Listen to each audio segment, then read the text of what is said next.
This is the hand of God, a story that spans generations, a story of faith, struggle, and survival. It is the story of Israel, a journey that began long ago. In the silence of the desert, a man lifted his eyes to the stars. The sands of Haran still warm beneath his feet. They were countless, like whispers of eternity scattered across the sky. And in that vastness, a voice called, "Go, Abraham, leave all that you know. Walk into the unknown, I will make you a people." He did not ask why. He did not argue. Though the night was dark, the path uncertain, he took Sarah, his wife, Lot, his nephew, his flocks, his faith, and he walked.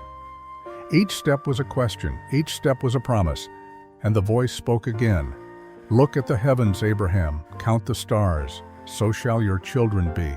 He tried to count, but there were too many. Yet in that impossibility, he understood, faith is not about seeing the end.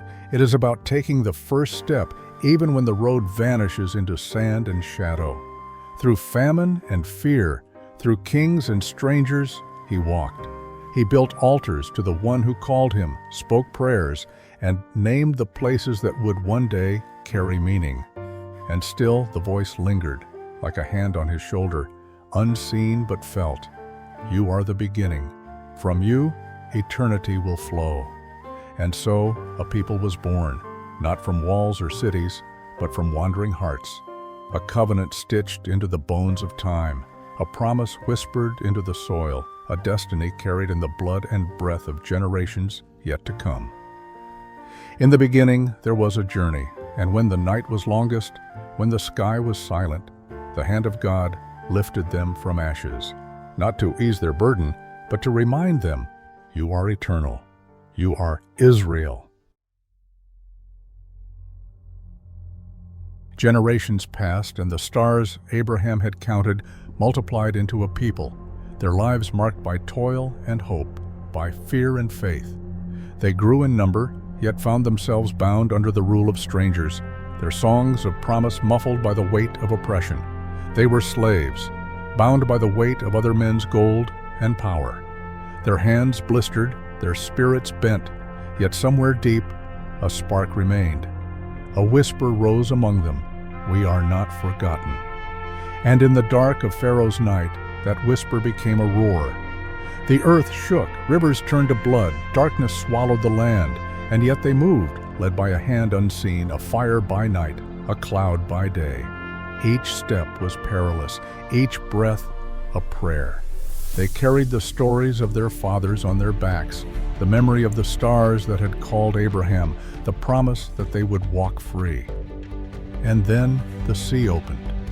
Not by might, not by sword, but by a hand that parted the waters and made a path. They walked on the floor of the deep, their feet brushing against the bones of the earth, and behind them the water fell, swallowing the night of oppression. And at Sinai, fire and smoke and thunder crowned the mountain. The voice of God rolled over them like waves. "I am your God. You are my people. Keep my words. Guard my covenant." They trembled, they wept, they rejoiced. A people forged in fire and sea, carried on the backbone of miracles, etched into eternity with stone and spirit. And still, each generation would hear the echoes. Each child would whisper the prayers. Each heart would remember the fire and know, "We are Israel. We have been called, and we will rise." A boy from the fields of Bethlehem became a king, his heart full of songs, his mind sharp with justice. He danced before the ark, lifting his people in joy, and his eyes saw visions of a united land. Solomon, wise beyond measure, built temples of light, where incense rose like prayer, and stone met spirit. The walls shimmered, the people sang, and the covenant glowed between heaven and earth. But greatness is fragile.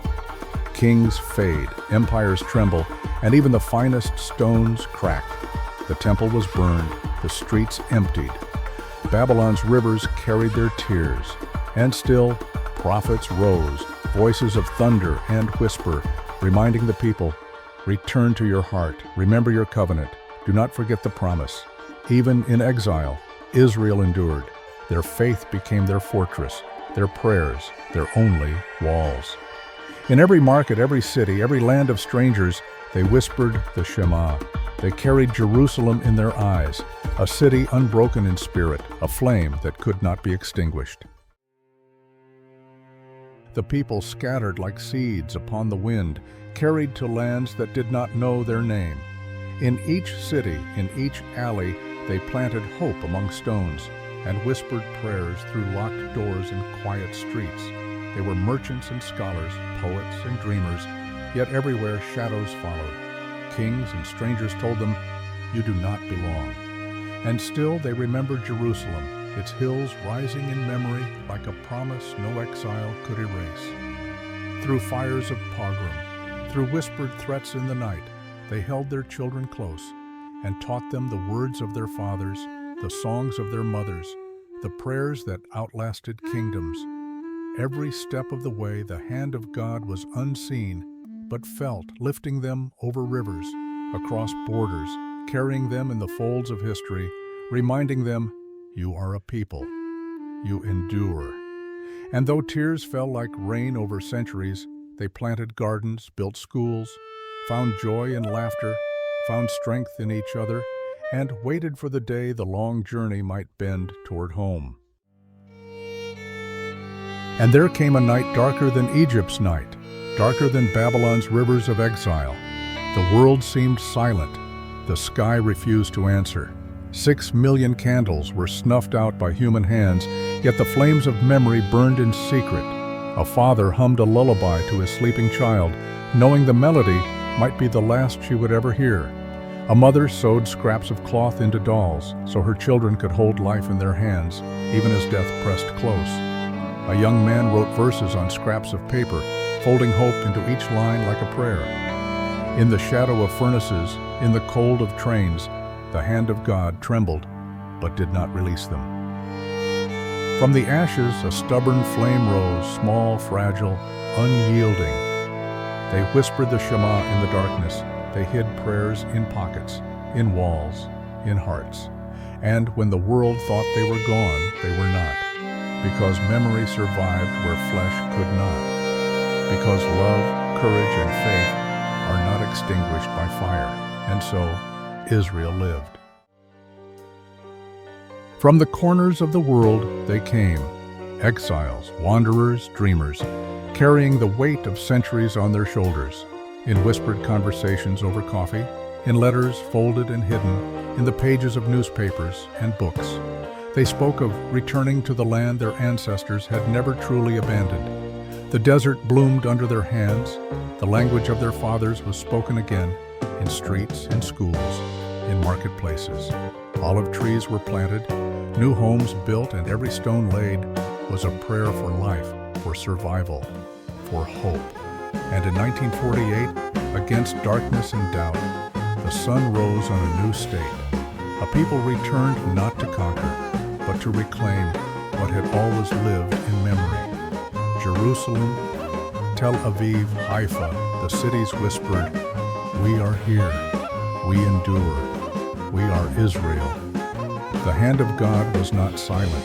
It moved through builders and farmers, teachers and soldiers, through the voices of children learning the stories of Abraham and Moses, through the prayers sung in synagogues at dawn. The dawn was not just light.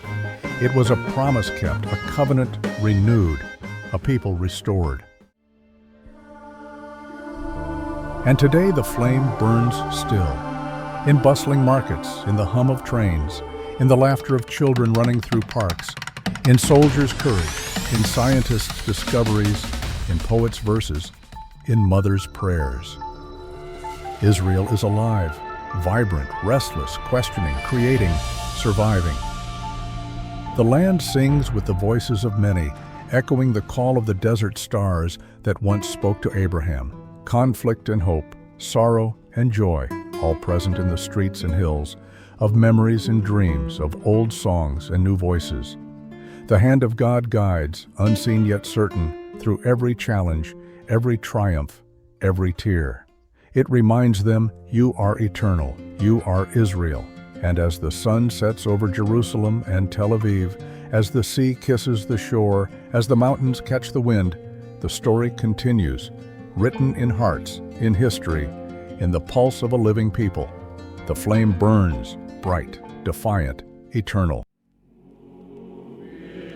And so the story continues, written not only in books, but in hearts, in the dust of streets, in the laughter of children. The hand of God is not gone. It moves in the rhythm of life, in the planting of trees, in the songs rising from the hills of Jerusalem, in the cities where voices debate, argue, pray, and dream. Time stretches, yet Israel endures.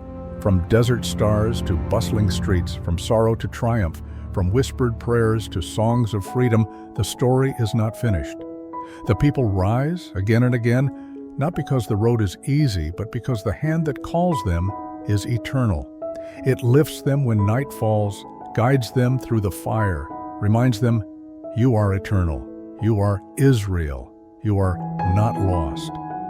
And though history will continue its storms, though shadows will come and go, the hand remains, invisible yet present, shaping the journey, cradling the promise, holding the flame of a people who will never fade.